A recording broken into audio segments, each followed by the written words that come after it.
무에서 고통당하면서 기다려야 돼.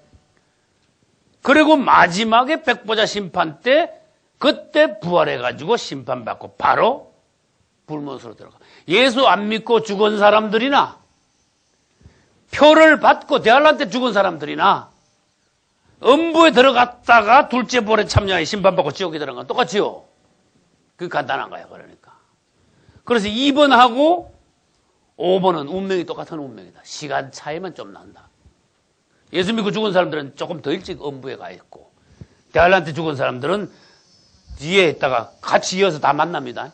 만나가지고 둘째 부활 때 동시에 같이 부활합니다. 동시에 같이 불못으로 들어갑니다. 그 다음에 천국 갈 사람들이 예수님이 공중 재림하실 때 1차적으로 첫째 부활에서 먼저 올라가고 난 뒤에 표를 안 받은 성도 중에 성도의 하나를 잘 통과한 알곡들은 뭡니까? 첫째 부활 있고 그 다음에 따라서 쫙 따라 올라가서 주님 앞에서 만나는 거예요. 근데 어제 말씀드렸죠. 어거지로 어떤 분들은 어거지로 그냥 당신 받으면 큰일 나 이래가지고 안 받긴 안 받았는데 그 사람 하나님 보는 게 알곡이 아니야. 도저히 휴거를 못 시켜. 주님이 그걸 판단하셔요. 여러분들 솔직히 말할게 나도 목사지만 이러면 저분 예수 믿긴 믿는데 주님 오시면 저 휴거 될까? 여러분 내 입에서 저 휴거 될까? 그러면 그 사람 곤란한 사람이야. 그럼 내가 장난으로 말하는 게 아니잖아. 그죠? 저 휴거 되네. 걱정되네. 진짜 걱정되는 거야. 그 사람. 그러니까 표는 안 받을지라도 받으면 큰일 난다니까 안 받을지라도 무조건 다 천국 가는 게 아니라는 거야. 천국은 가지만 무조건 다 휴거되는 건 아니라는 거예요. 무슨 말인지 알겠죠? 다시 정의를 내립니다. 표를 안 받으면 지옥은 안 갑니다. 그러나 표를 안 받았다고 해서 환란을 다 통과하는 건 아니라 환란을 통과 못하고 뭐예요? 성도의 환란 통과 못하고 어디로 들어가? 대환란에 들어간 사람들은 뭐예요?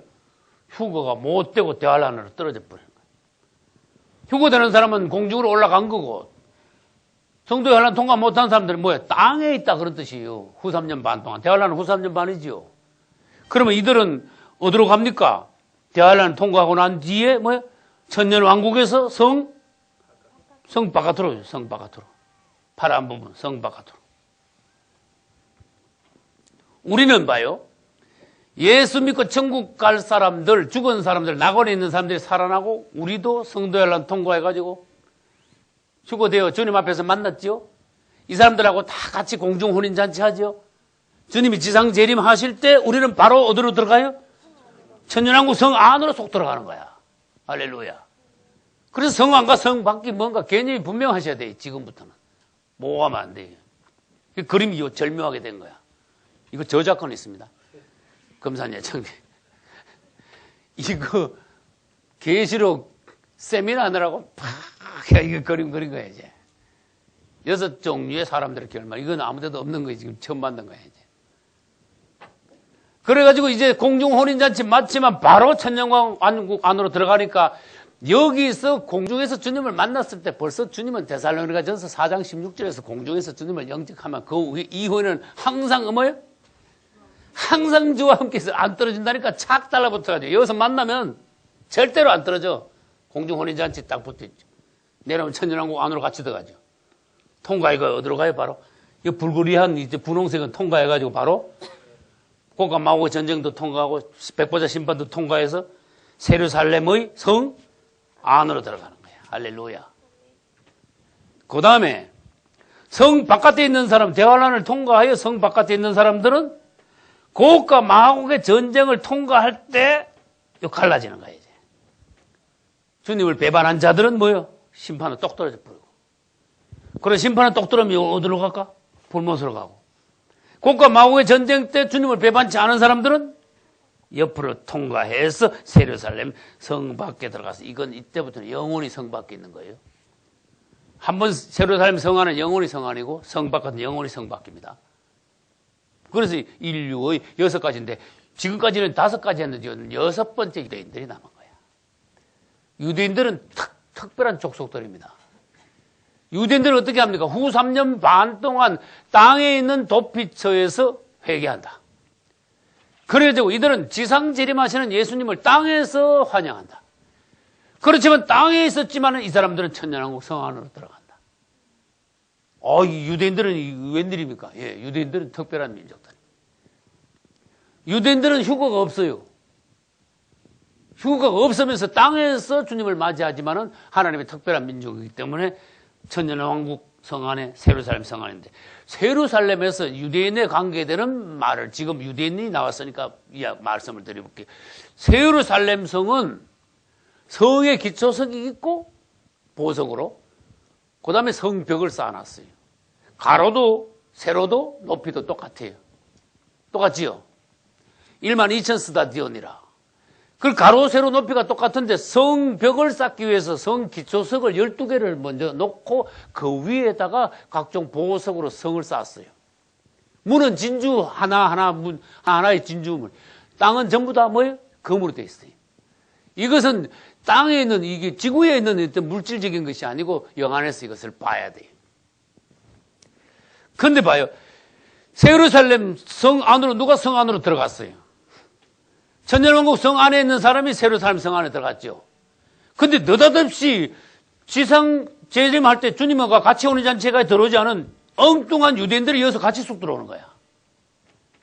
당신들 왜 들어옵니까? 그래 물으면 여와서 뭐라 하는가 하면 유대인들이 여러분 당신들 세루살렘 성 들어가지만은 우리 무시하면 안 됩니다.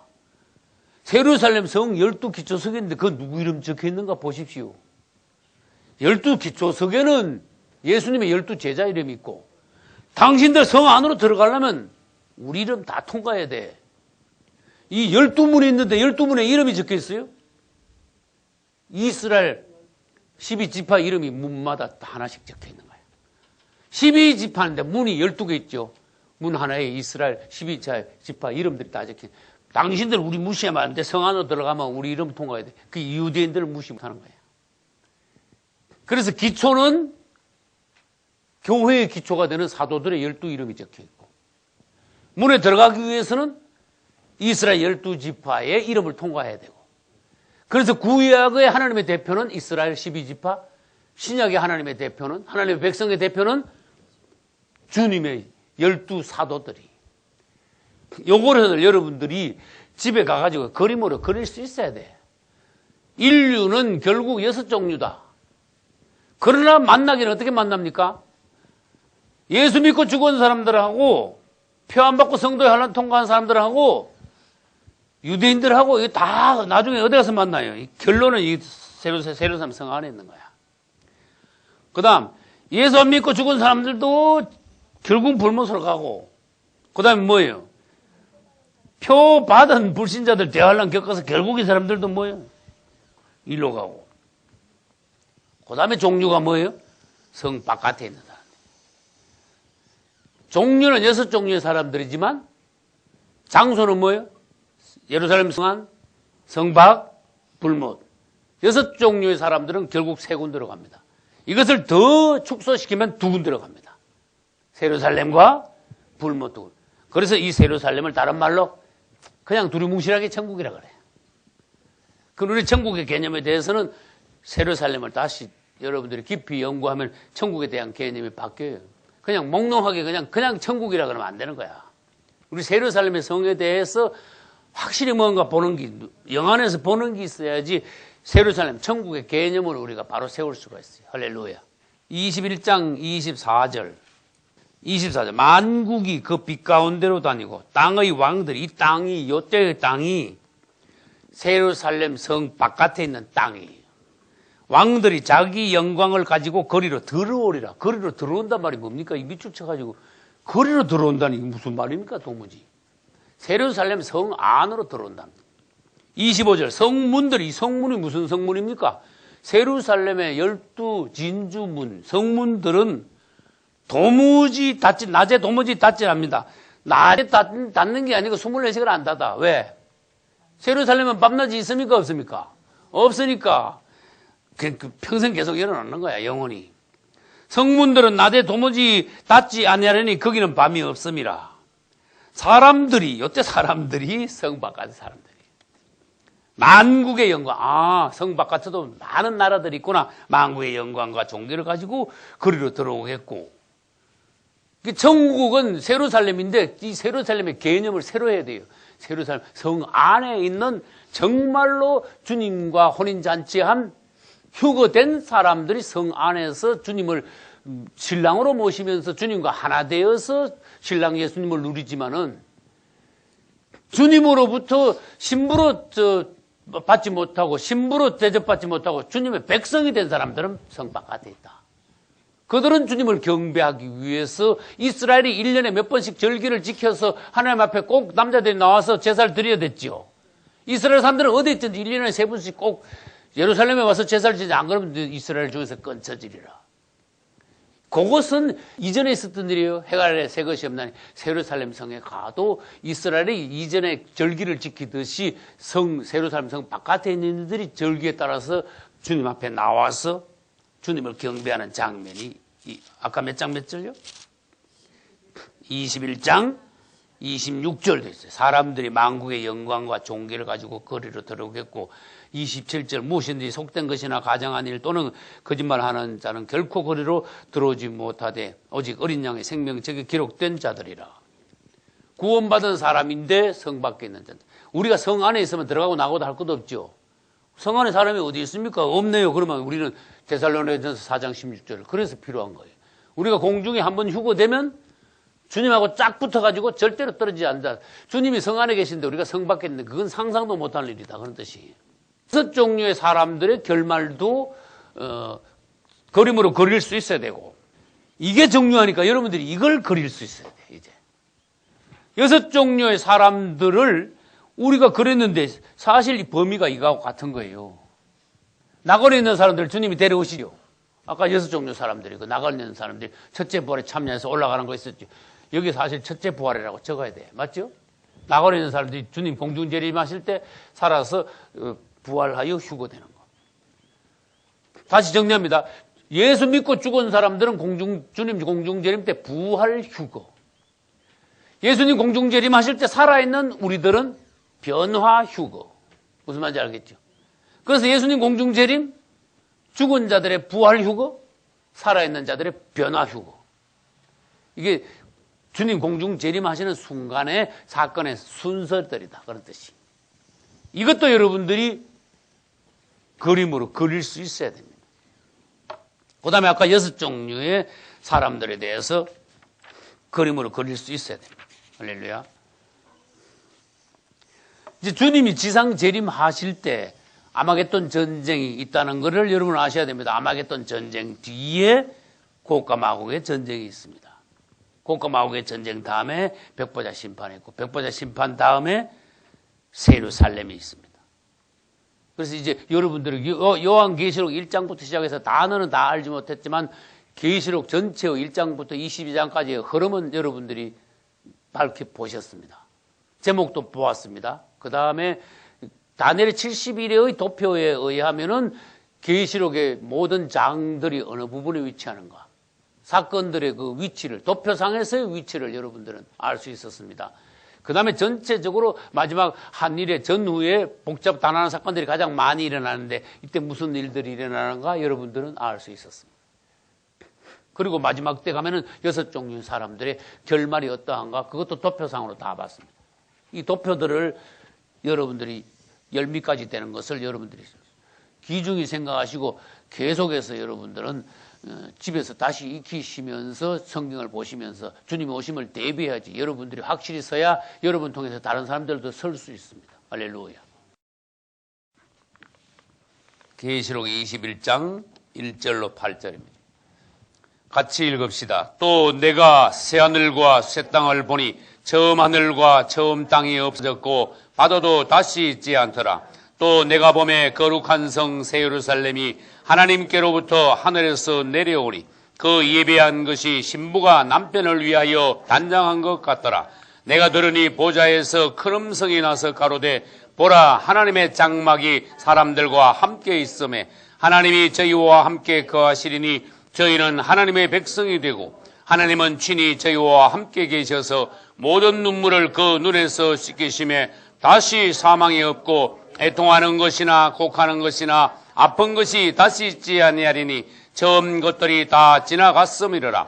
보좌에 앉으신 이가 가라사대 보라 내가 만물을 새롭게 하노라 하시고 또 가라사대 이 말은 신실하고 참되니 기록하라 하시고 또 내가 말씀하시되 이루었도다. 나는 알파와 오메가요 처음과 나중이라. 내가 생명수 샘물로 목마른 자에게 값없이 주리니 이기는 자는 이것들을 유업으로 얻으리라. 나는 저희 하나님이 되고 그는 내 아들이 되리라.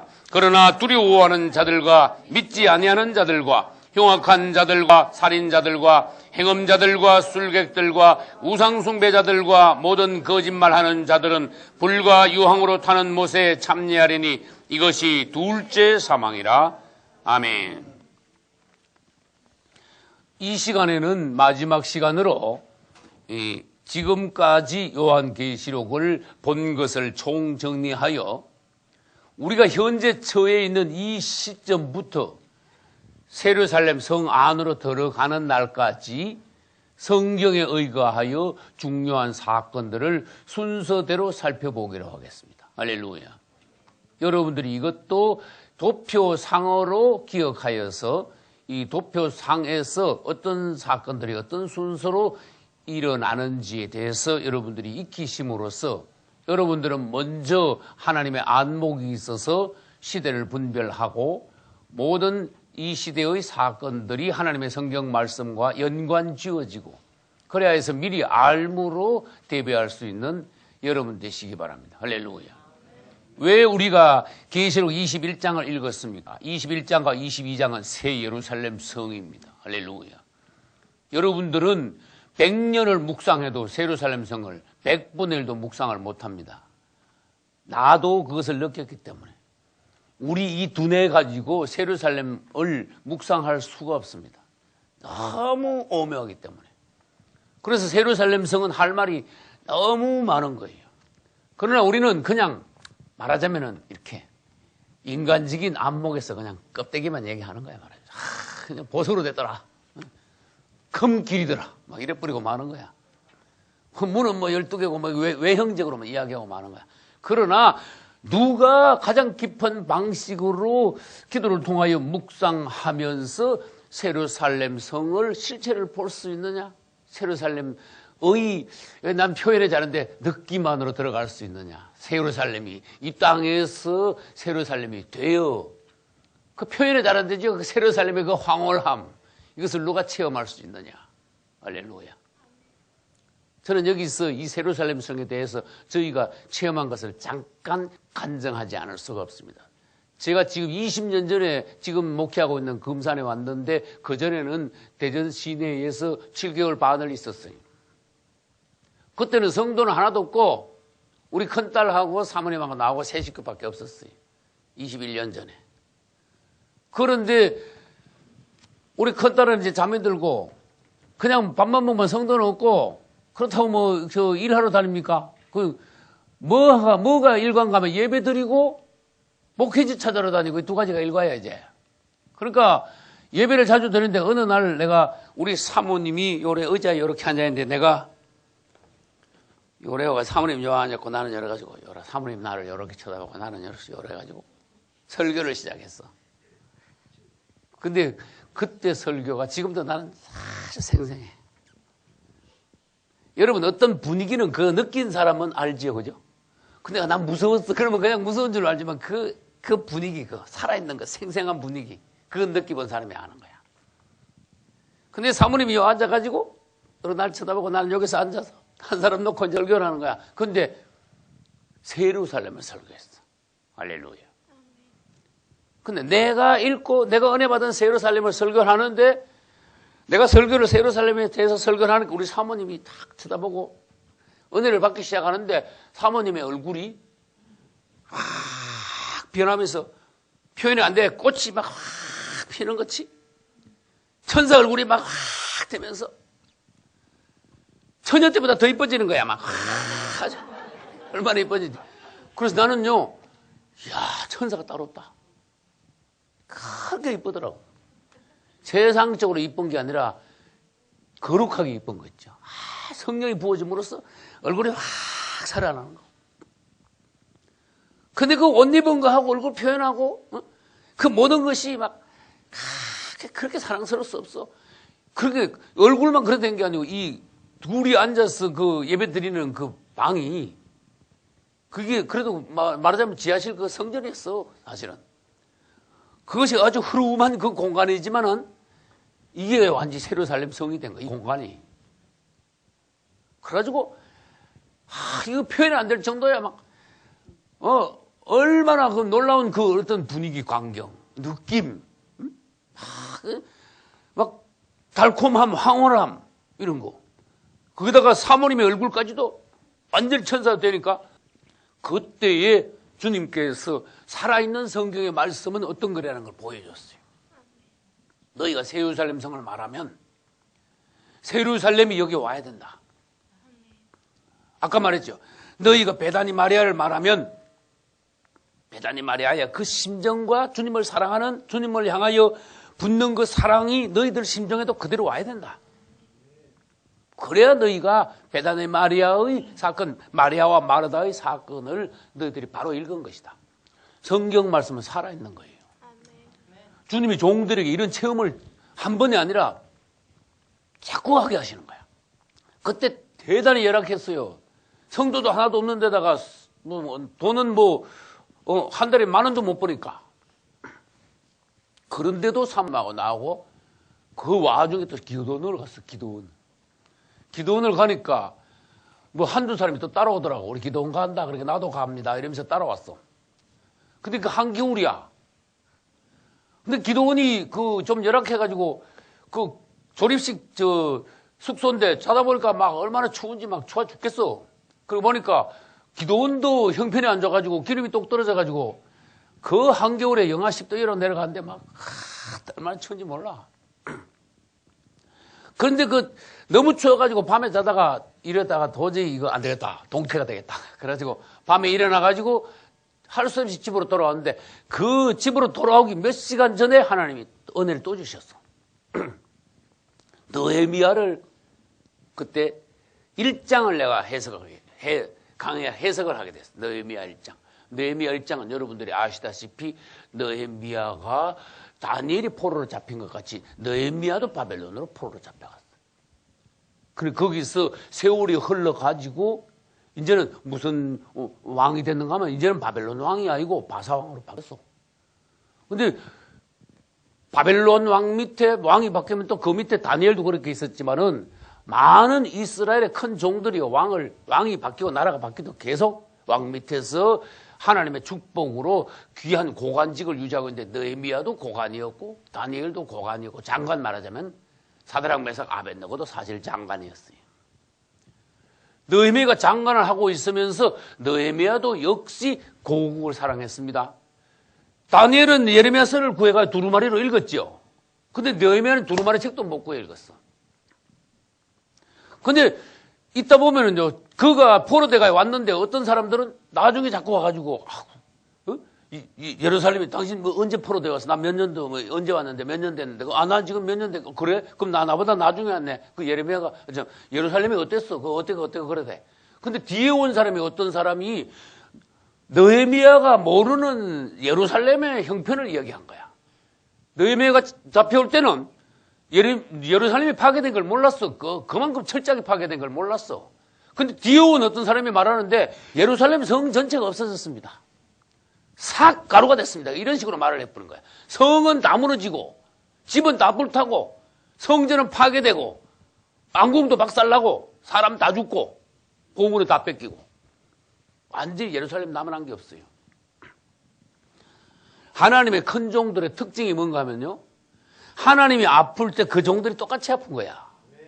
다니엘도 그렇고 사무엘이 밤새도록 통곡을 왜 통곡했습니까? 하나님의 아픔이 다니엘이가 오니까 다니엘은 잠을 잘 수가 없는 거예요. 통곡밖에 안 오는 거야.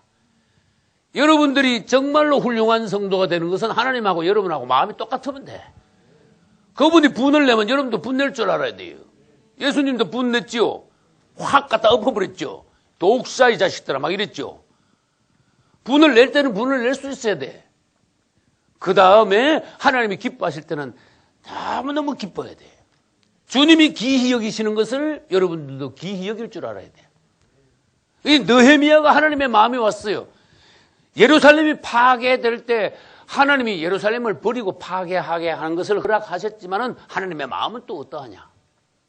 느헤미야가 막 예루살렘이 파괴됐다 소리를 듣고 정말로 마음이 아팠어. 부모가 자식 잃었을 때 막 이상으로 아팠을 거야.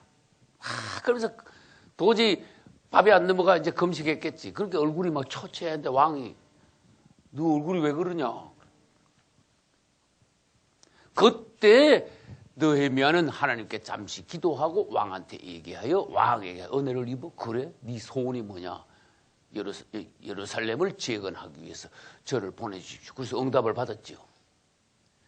근데 하나님께서 제가 느헤미야 1장을 강의하는데 느헤미야가 그 예루살렘이 파괴되었다는 소리를 듣고 아파하는 거 있죠. 그 부분을 내가 이야기하게 됐어. 느헤미야가 예루살렘이 파괴된 것 알고 얼마나 마음이 아픈지 그는 잠도 못 자고 밥도 못 먹고 울면서 금식하며 기도를 했다. 하나님의 마음이 느헤미야 마음으로 왔다. 그는 참으로 하나님 기뻐하시는 종이다. 하나님 마음하고 그의 마음이 똑같을 때 하나님은 그 종을 움직여 쓸 수 있는 종이 되는 것이다. 근데 갑자기 주님이요 옆에 오셨어. 성령으로 덮은 게 아니고 주님이 옆에 오셨어. 할렐루야.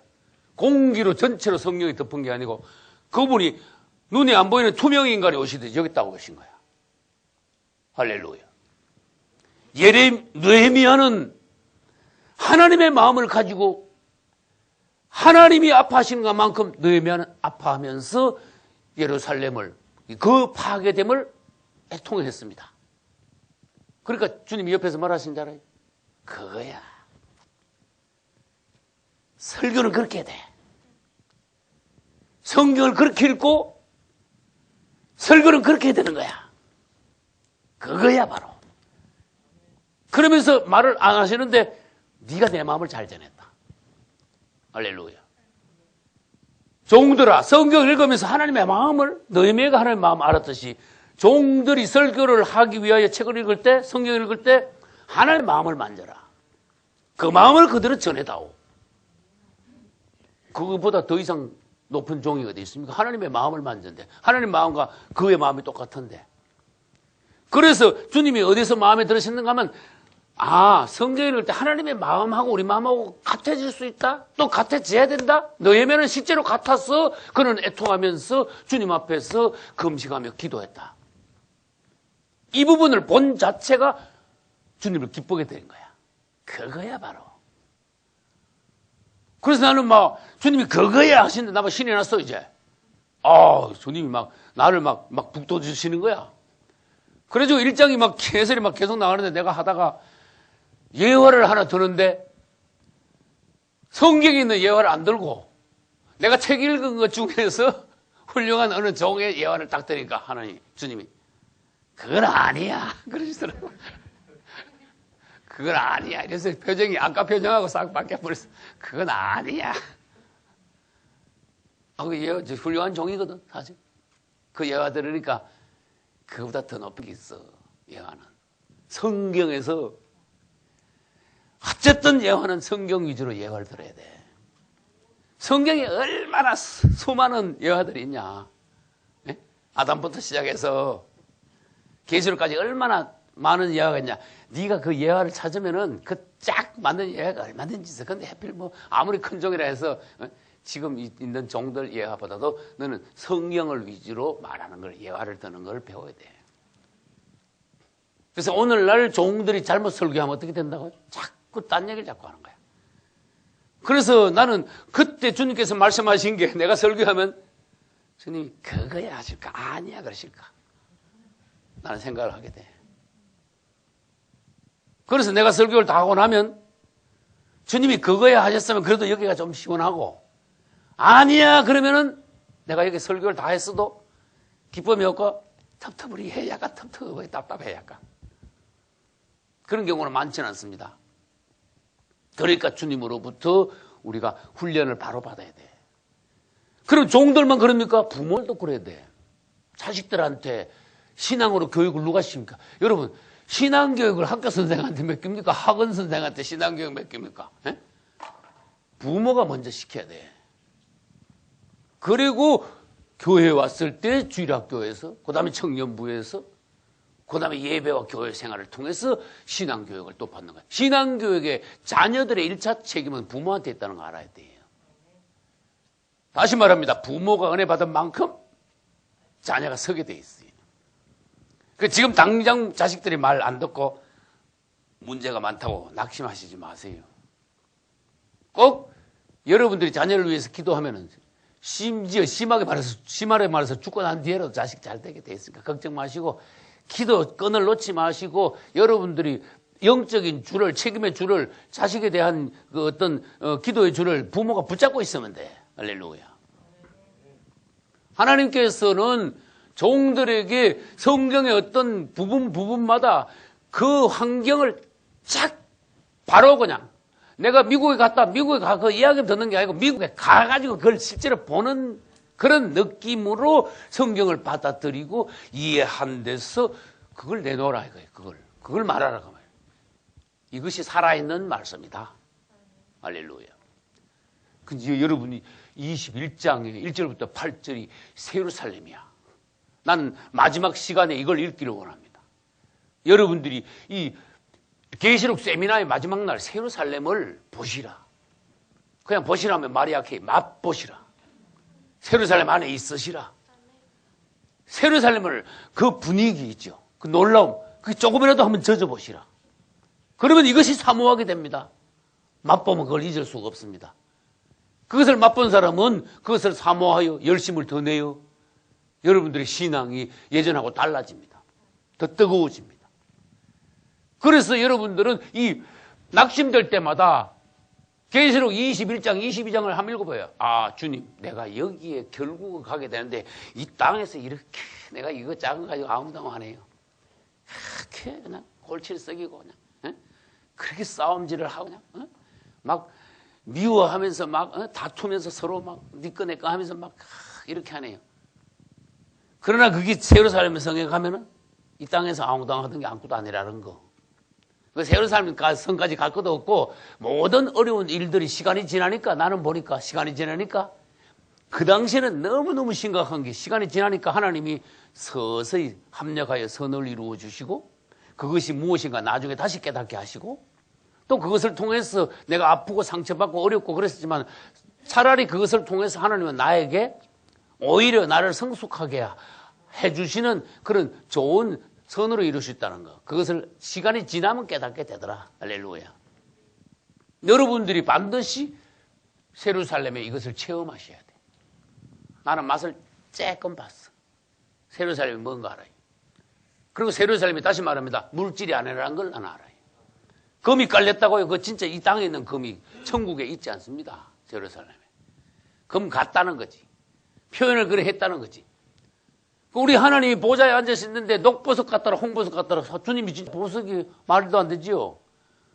그러니까 그걸 봐서 우리는 간단하게 생각해요. 이 지구상에 이 땅에 육체를 입고 있는 이 세계는 물질계다. 그러나 우리가 변화받아 신령한 몸이 되어 주님 앞에 휴거되어 갔을 때부터 그 다음에 이 땅에 내려와가지고 잠시 천년왕국을 거쳐 영원한 새 예루살렘 천국에 들어갈 때부터는 거기는 물질계가 아니고 영계라는 거예요. 영계. 그래서 하늘은 영계고 땅은 물질계입니다. 우리 물질계에서 벗어날 때 몸이 변화되어 영계로 들어갈 수 있는 거예요. 새 예루살렘 성에 대해서 여러분들이 확실히 아시고 이제 지금부터 본론에 들어가는데 이 본론을 하고 이제 오늘로서 모든 것을 마칩니다. 지금 이 시점부터 시작하여 새 예루살렘 성까지 들어가는 그 순간을 여러분들은 도표를 그려가지고 순서대로 여러분들이 아셔야 돼. 단 어느 것은 순서가 약간 이렇게 겹쳐지는 것도 있고 여기 앞설 수도 있고 뒤설 수도 있고 그런 거는 조금은 있다 그런 뜻이. 예를 들어 보겠습니다. 어제도 말씀드렸는데 마지막 때의 표적 중에서 아주 큰 표적 중에 하나가 이스라엘이 귀환하는 거야. 유대인들이 디아스포라가 본국으로 돌아오는 거예요. 그러면 제가 말씀드렸죠. 이거 하루아침에 이거 한두 달 만에 다 돌아올 수 있는 일이 아닙니다. 천수백만 명이니까. 그러니까 기간이 아주 길어. 그러면 그 와중에 유럽에서는 무슨 일이 벌어져요? 지중해 인근에서는 열불이 일어나요. 그러면 유대인 기한이 먼저입니까? 열불이 일어나는 게 먼저입니까? 그건 순서가 없어. 그건 동시에 이루어지죠. 같이 이루어지는 거예요. 여러분, 열불도 언제 예를 들어서 재생 로마 제국이 딱 세우지만 그날이 선날이라고 할 수 있지만 그 과정도 복잡단안하다는 걸 여러분 아셔야 돼요. 지금은 유럽에서 유럽연합 EU입니다. EU가 지금은 전부 다 합치면 사실은 27개국이야. 그래서 뭐 알짜만 따지면 어떤 사람은 사실 이거 회원 같지도 않은 거 그래서 17개국이야. 이래도 말하는 사람이 있어요. 어쨌든 EU가 중심으로 해서 그런 형태로 EU가 그럼 열불입니까?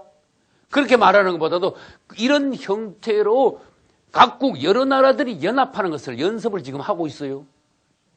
그런데 연습하는 것이 나중에 잘 됩니까? 뒤죽박죽 돼가지고 그냥 박살 깨져버려.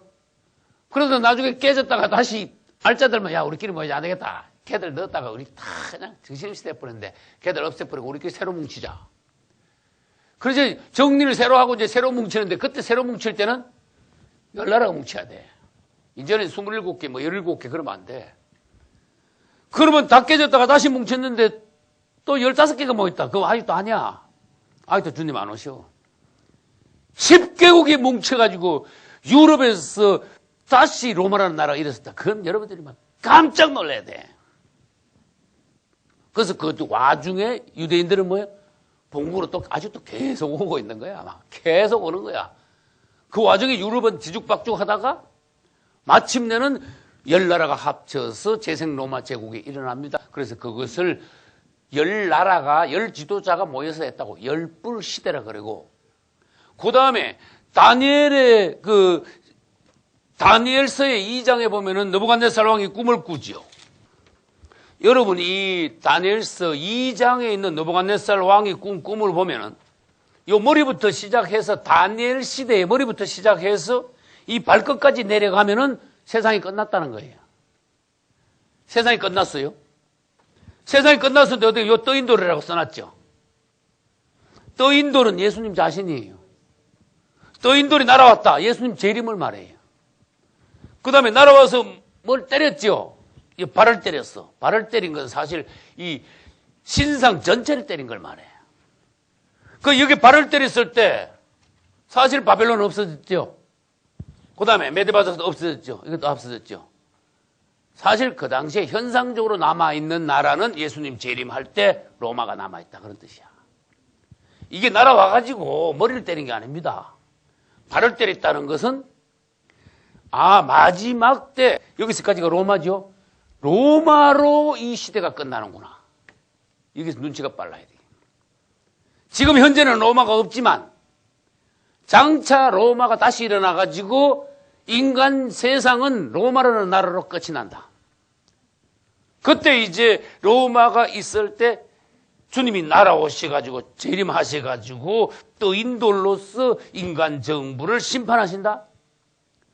근데 여기서는 머리고 여기서는 팔 둘이고 여기서 가슴이 다리도 2개고 나중에 가서는 10개가 됐어. 왜? 발가락이 10개. 이 발가락이 10개이면서 10이라는 숫자가 있어요. 이 짐승은 무슨 짐승이에요? 열불 짐승이야. 그러면 여기도 10이라는 숫자가 있고 여기도 10이라는 숫자가 있어요. 짐승이 10뿔이 달렸는데 신상은 또 10발가락을 가지고 있어요. 주님이 얼마나 절묘하신 분인가 봐요. 바벨론은 머리입니다. 한 왕이 다스렸습니다. 그런데 여기 가니까 어깨와 2팔 있죠, 팔. 요거는 어린데 매대봤습니다. 요거 오른팔, 왼팔, 가슴. 왜 2개야? 매대하고 바사하기 때문에 이 어깨와 팔 부분을 주님은 매대바사라고 그랬어요. 그만큼 놀라운 거예요. 그 다음에 매대바사가 다시 헬라로 한나라로 알렉산더가 통일시켰어요. 그것이 헬라 몸통의 하나예요. 그 이어서부터 로마지요. 로마는 또 2개가 됐어. 처음에는 로마가 하나였다가 나중에는 로마는 동로마와 서로 뭐라고 갈라졌어? 그 나중에 끝에 가니까 이게 두 개가 아니고, 다리가 두 개가 아니고, 나중에는 제일 끝에 가니까, 이게 뭐 두 개입니까? 이래. 로마가. 10개인데요. 이렇게 말하는 거야. 맞아, 10개야. 그래서 유럽에서 10개국이 합쳐서 마지막 로마 시대를 이루고 있을 그때 주님이 날라와서 열 때리는 거예요. 그래서 10발가락이 되었을 때 열불 시대라고 그럽니다. 그래서 10이라는 숫자가 두 번 있다 그랬죠. 그리고 우리는 그 시대를 가지고 뭐라 하느냐? 10발가락 시대? 여기 있죠. 10발가락 시대? 열불 시대? 다시 말하면 재생 로마 시대. 세상 끝에 가서 결국 뭘로 망한다? 로마로 망한다. 주님은 이 우상의 나라, 인간 정부, 짐승 같은 나라를 날아오셔서 내리침으로써 이걸 모두 다 무너뜨려 획 바람부르게 다 날려버린다. 그 대신에 날아온 돌, 떠인 돌, 신상에 발을 친 돌은 점점 커져가지고 태산을 이루더라. 이건 천년왕국. 할렐루야. 주님은 돌입니다. 그분은 날아온 돌, 때리는 돌, 심판하는 돌이에요. 그분은 드디어 온 땅을 덮는 태산이 됩니다. 이 땅이 짐승의 나라는 없어지고 우상의 나라는 박살나고 그분의 나라가 된다는 거예요. 세상 나라와 우리 주와 그 그리스도의 나라가 돼요. 할렐루야. 계시록에서 찬양하는 거야, 천사들이. 이제 그런 나라가 앞으로 올 거라는 것을 우리는 알아야 됩니다. 그러니까 이 그림만 봐도, 이 열불이라는 그것만 봐도 우리는 지혜가 있어야 됩니다. 세상은 앞으로 10이라는 숫자가 등장하게 될 것이다. 그 10이라는 숫자가 등장할 때 그분이 이제 날라오시는 것이다. 그분의 심판이 있을 것이다.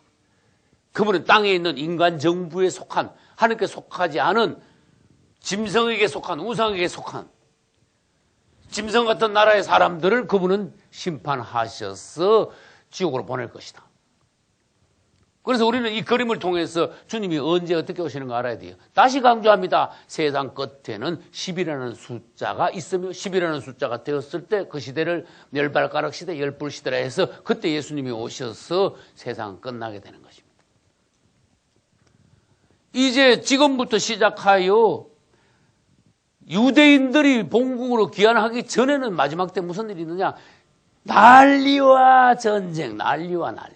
성경이 그랬어요.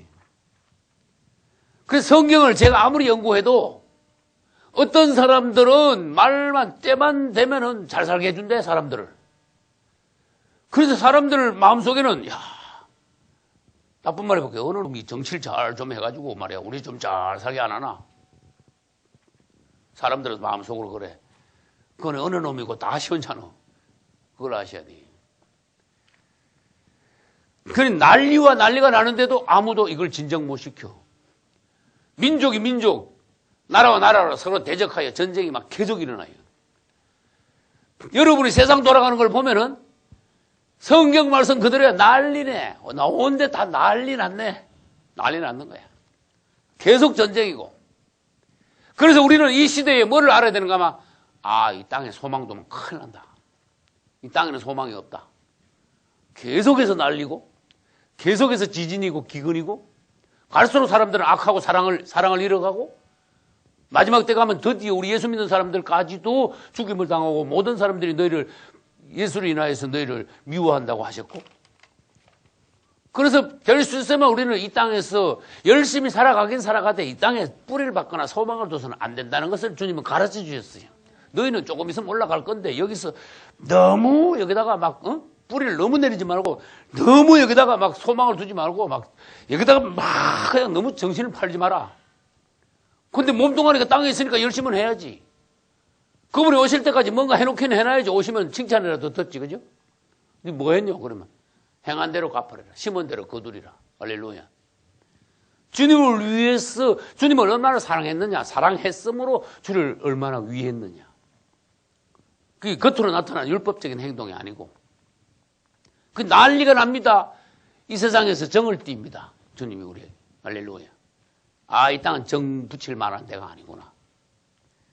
그리고는 사랑이 식어집니다. 복음이 땅끝까지 전거됩니다. 지진과 기근과 온역이 갈수록 극심해집니다. 앞으로 지진 세상에 더 많이 일어납니다. 못하면요, 화산도 우리 백두산에서 못하면 우리 살아있을 때 백두산에서 화산 터질지도 몰라. 그 백두산 화산 터지면요, 역사상 제일 큰 화산일지도 몰라. 어쨌든 마지막 때 가면은 지진에 같이 사는 게 뭐예요? 그게 화산 폭발하고 쓰나미하고 이게 다 하나야. 지진하고 화산 폭발하고 쓰나미하고 이게 다 그 같은 범주 안에 들어가는 거야. 그 다음에 기근은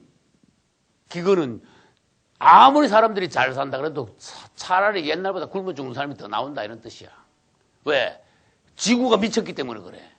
비가 오는 데는 너무 왕창 오고 옛날하고 달리 비가 안 오는 데는 너무 안 오고 그래서 이 기후 변화가 너무 극심하기 때문에 사람이 살기에 적합하지 않은 땅이 돼버려. 그건 왜 그렇습니까? 사람들의 범죄한 결과야. 성경에는 보면 무슨 단어가 있는가만 땅이 저주를 받았다 일어났어요.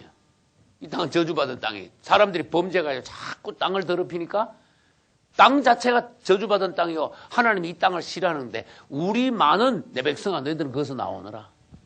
너희들 여기서 빼놓고 내가 이 땅을 도저히 못 참는다. 조금만 있으면 내가 이 땅을 완전히 심판하리라. 내가 그동안 참았던 저주를 내가 부으리라.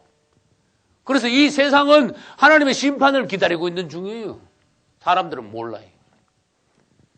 이 난리가 나지요. 지진이 있죠. 기근이 있죠. 온역이 있죠. 전염병이 점점 덮어집니다. 그러는 중에 이스라엘이 완전히 회복된다. 그런 뜻이. 이 마지막 때의 일들이 그게 순서예요. 지금부터 이제 순서야. 그게. 그럼 여러분들은 한 발 디뎠습니다. 난리가 났어. 전쟁이 나고 지진과 기근과 온역이 있고 사랑이 식어지고 복음이 땅끝까지 전거되고 그래 복음 전거되는 것도 저는 깜짝 놀랄 지경이에요. 요즘에 인터넷이 하도 발달해가지고 심지어 이 복음이 휴대폰 가지고도 복음 다 전해. 할렐루야. 인터넷 들어가는 데는 복음이 자동으로 들어갑니다. 그러니까 복음이 급속도로 전파되는 것은 이것도 마지막이 되었다는 신호 중에 하나이구나. 우리는 알 수가 있어요. 사랑이 점점 식어지는데 가정에서만 식어지는 게 아니고 교회에서까지 사랑이 식어지고 이 땅에 온 사람들이 사랑이 없고 사람들이 싸나워져가 이기주의적이 돼. 육적이 돼. 점점 음란해져. 하나님과 점점 멀어져요. 그래서 사람들이 삭막해 영이. 그 중에 몇몇 사람들만 주님을 사랑하는 믿음 가운데 남아있어요. 할렐루야. 우리가 이 시대에 한 발, 두 발 디뎌가면서 예루살렘 성까지 들어갈 때 무슨 일이 되는가 여러분들이 알고 있어야 돼요. 세상이 왜 이런가 이러면 안 되는 거예요. 성경에서 미리 벌써 말씀을 다 해놨다. 할렐루야. 그리고 이스라엘이 돌아오지요. 때가 됐으니까 그것도 성경을 이루려고 성령의 역사로 이스라엘이 돌아오는 거예요. 할렐루야. 때가 안 됐으면 하나님께서 이스라엘이 돌아오지 못하게 하시는 거예요. 때가 됐으니까 유대인들이 돌아옵니다. 그것은 하나님의 성경의 약속이고 하나님께서 유대인들을 보내신 겁니다. 누가 만약에 유대인들 돌아오는 거 막는다. 돌아온 유대인들을 누가 전쟁해서 침략해서 그들의 재물을 뺏어라는데 그건 하나님이 가만 안 두는 거야. 그래서 이스라엘이 애굽에서 나올 때 뒤따라오면 하나님이 빼내는데 니 왜 뒤따라와? 바로 군대를 그냥 안 놔두고. 그 다음에 유대인들이 본국으로 다 돌아오는데 러시아가 침략하면 하나님이 러시아를 가만 안 두는 거예요. 하나님이 유대인들을 다시 세우시고 예루살렘 성전터를 회복했는데 이스라엘 주위에 있는 나라들이 철천지 원수같이 이스라엘을 막 계속 잡아먹으려고 그래. 왜 이렇게 이스라엘 향해서 분을 내는지 몰라. 이 주위의 아랍 민족들이. 그러나 하나님은 그걸 용납하지 않으셔요. 사람들은 정치적으로 보면요. 이스라엘을 굉장히 공격을 많이 합니다. 유엔에서도 이스라엘 공격하고 막 왜 그런가 하면은 아랍의 눈치를 안 보면은 석유 끝장납니다. 그러니까 눈치를 슬슬 보면서 이스라엘 편들면요. 아무도 그 석유 그 수도비야. 그 다음날. 그 나라 망하는 거야. 그렇게 할 수 없이 이스라엘 공격하면서 아랍 편을 슬슬 드는 거야. 그러나 하나님은 안 그래요. 하나님이 역사하셔가지고 돌아오게 하신 이스라엘을 하나님 손으로 세운 이스라엘을 아무도 자꾸 건드리지 마라. 그들을 미워하지 마라. 너희들은 이스라엘을 건드리면 하나님의 눈동자를 건드린 것과 같다. 그렇게 말씀하시는 거예요. 그래서 나는 때만 되면 이스라엘의 움직임을 잘 보시오. 두 번째, 이 땅에 누구든지 어느 나라든지 이스라엘을 대적하지 마시오. 그 다음, 앞으로 일어나는 이스라엘의 유대인들의 모든 일은 적극적으로 하나님이 마지막 때가 되었음을 알려주는 시계의 역할, 사인 역할을 하는 것입니다. 할렐루야. 그래서 이스라엘의 모든 형태를 여러분들이 잘 보셔야 되고, 그 다음에 유럽에서 뭐라고요? 열불이 일어나는 거야. 열불이 일어날 때 유대인들이 돌아오는 것은 열불이 일어날 때 이제 마감이 돼. 그래서 열불이 일어나고 난 뒤에 유대인들이 돌아오는 거는 마쳤고, 그 다음에 뭘 할까요? 러시아가 쳐들어오는 거야. 에스겔서 38장입니다. 여호와의 말씀이 내게 임하여 가라사대, 인자야, 너는 마곡 땅에 있는 곡, 곧 로스와 메섹과 두발 왕에게로 얼굴을 향하여 그를 쳐서 예언하라. 4절로 바로 넘어갑니다. 너를 돌이켜 갈고리로 내 아가미를 깨고 너와 말과 기병 곧 내 온 군대를 끌어낼 것이다. 하나님이 곡과 마곡의 메섹과 두발 왕 곡을 강제로 아가리를 깨가지고 잡아 당겨서 끄집어낸다 그랬습니다. 뭐하게 만들어요? 내 백성 이스라엘을 치게 한다. 그렇게 말씀하셨어요.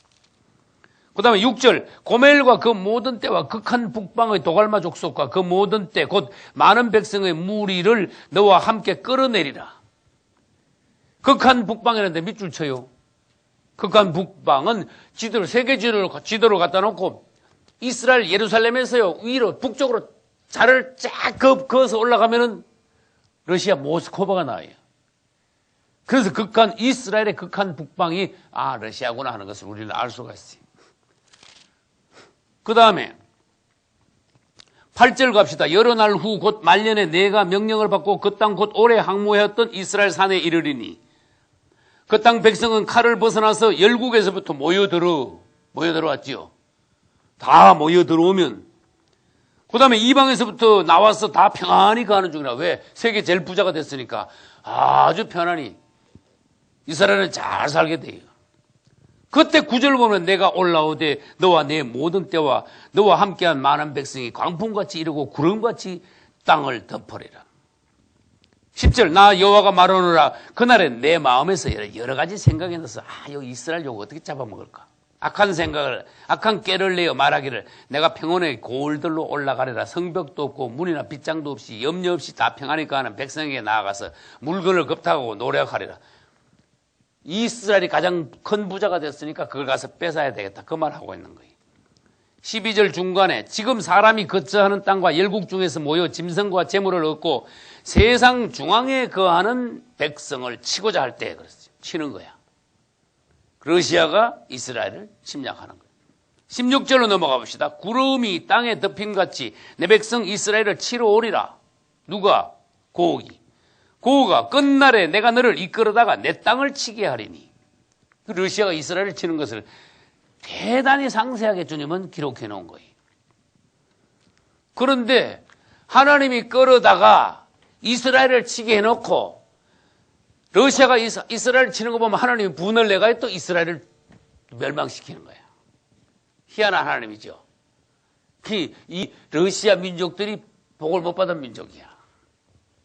그렇게 침략하는 나라, 남을 침략하는 나라는 하나님 보시기에 복받지 않은 나라예요. 그래서 38장 끝부분부터 시작해서 39장에는요, 러시아가 막 확실히 망하는 게 나옵니다.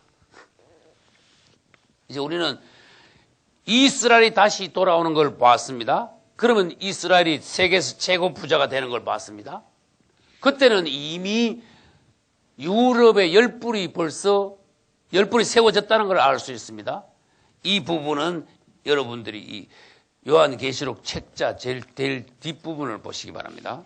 유럽에서 열불이 일어나면은 책자 123페이지 8번에는 재생 로마 제국의 열불 가운데서 작은 불이 일어나는데 그가 적그리스도다. 그렇게 말씀하셨어요. 어느 날 열불 중에 작은 불이 하나 있는데 그 작은 불이 갑자기 커지더라. 그것이 열불의 권세를 장악해가지고 지가 권세를 다 잡는데 로마의 황제가 되더라. 그런 뜻이.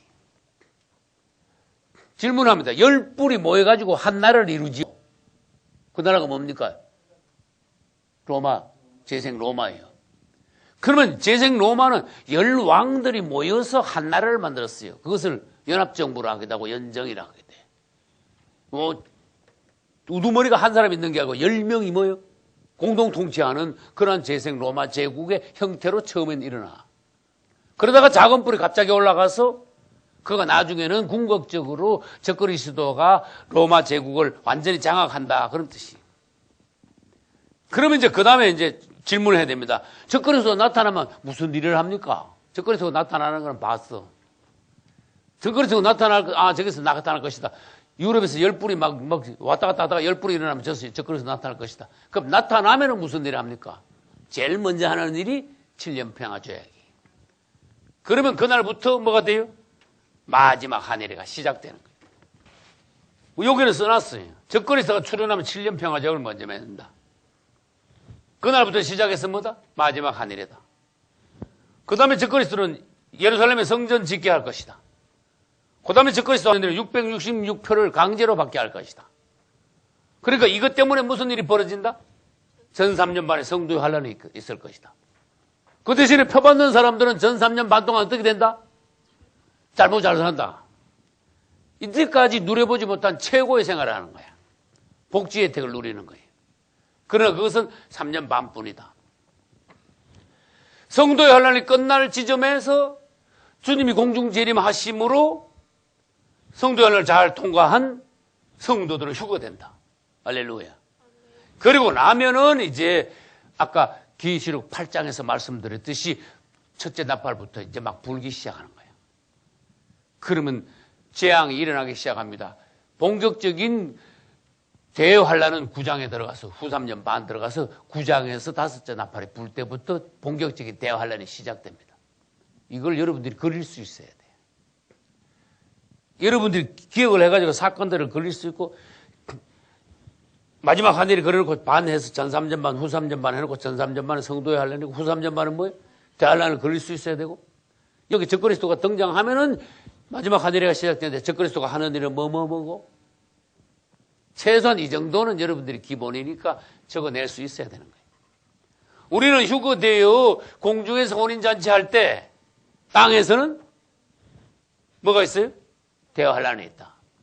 이 대환란이 끝나면은 30일 동안 이스라엘이 성전 청소하고 이 유대인들이 그 다음에 45일 동안에 적그리스도 2억의 군대가 먹잇돌에 진치고 있다가 어디까지 쳐들어오는가 하면 예루살렘 성 동편까지 쳐들어오는데 거기가 뭐라고 말했어요? 여호사밧 골짜기라고 그랬어요. 여호사밧 골짜기. 성경 사전에 찾아보면 말이에요. 여호사밧 골짜기. 이스라엘의 동쪽에 있는 골짜기. 구약 성경에도 여호사밧 골짜기 이름이 있어요. 이제 신약 와서 적그리스도 군대가 여호사밧 골짜기까지 왔을 때 주님이 지상 재림하시는 거예요. 할렐루야. 그래서 그들을 다 죽이는데 그것을 아마겟돈 전쟁이라고 합니다. 그것은 주님이 여호사밧 골짜기를 하나님의 진노의 큰 포도철로 여기신다 그러셨어요. 주님이 지상 재림하시고 하면은 아마겟돈 전쟁에서 붙잡은 적그리스도와 거짓 선지자는 어디로 가요? 불못으로 가고 그 다음에 뭐예요? 사단은 붙잡아가지고 무적에게다 집어넣는데 몇 년 동안? 1000년 동안 집어넣는데 사탄을 무적에게다가 집어넣었으니까 이 땅은 마귀가 없는 세상이니까 얼마나 천국이 되겠느냐. 평화. 그 다음에 주님이 직접 다스리니까 완전한 천국이 이 땅에 이루어지더라. 할렐루야. 그분이 다스리니까 절대로 하자가 없는 거예요. 완전한 자유와 완전한 평화와 천국이 완전히 이루어지는 것이요. 이 땅에. 할렐루야.